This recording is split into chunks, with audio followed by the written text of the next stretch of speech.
The Singing Mermaid by Julia Donaldson.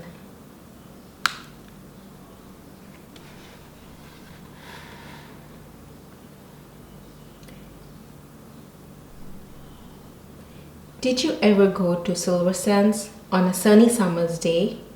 Then perhaps you saw the mermaid who sang in the deep blue bay.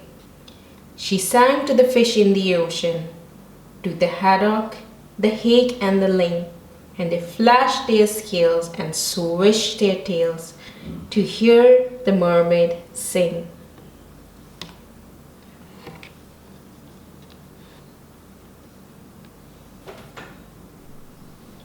And sometimes the singing mermaid swam to the silvery shore. She sat and combed her golden hair, and then she sang some more. She sang to the cockles and mussels. She sang to the birds on the wing. And the seashell clapped and the seagulls flapped to hear the mermaid sing.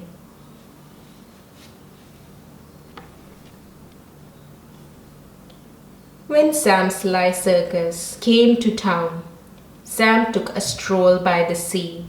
He heard the mermaid singing and he rubbed his hands with glee. He said, "I can make you famous. I can make you rich," he said.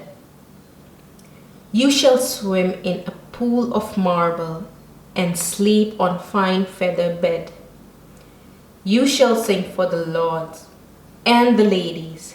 You shall sing for the queen and the king. And young and old will pay good gold to hear the mermaid sing."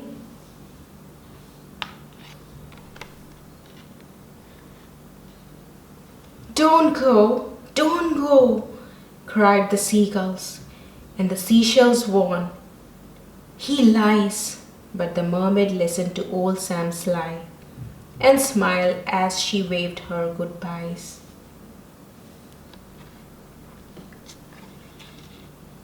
And he took her away to the circus, and she sang to the crowds round the ring, and more, more, more came the deafening roar when they heard the mermaid sing.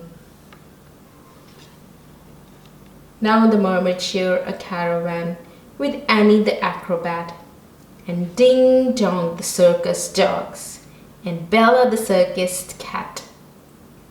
And she made good friends with the jugglers, and the man who swallowed the fire, and the clown with the tumble-down trousers, and the woman who walked on wire.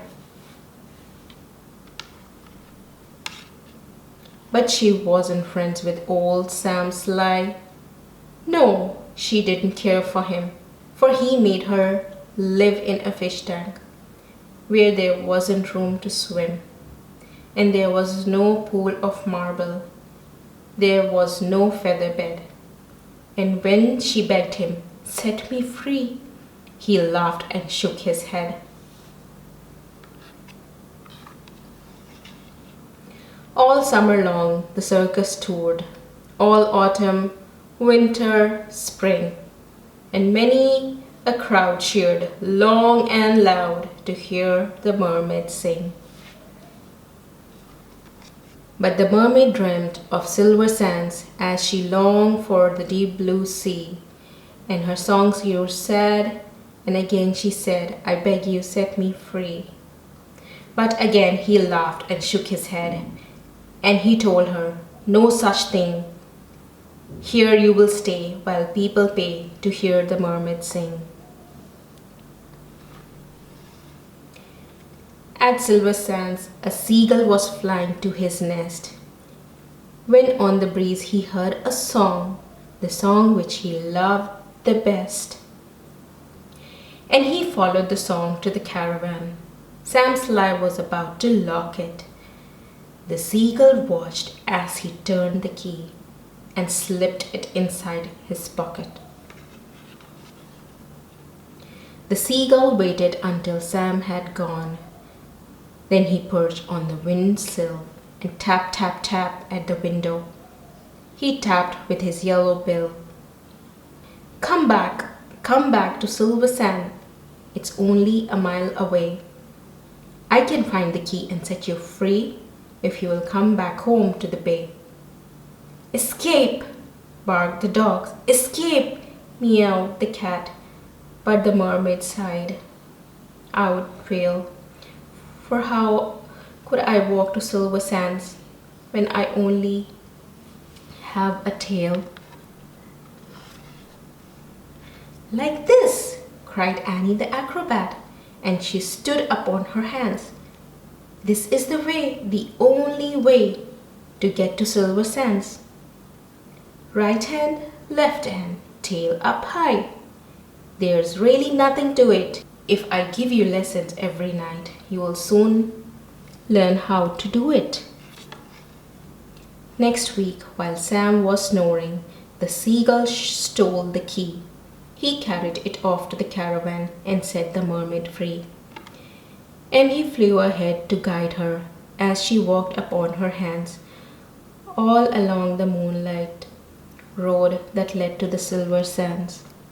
As the creature on the seashore and the fish beneath the foam jumped and splashed and danced with joy to have their mermaid home, and she sang to the cockles and mussels, and she sang to the birds on the wing, and the seashells clapped and the seagulls flapped to hear the mermaid sing.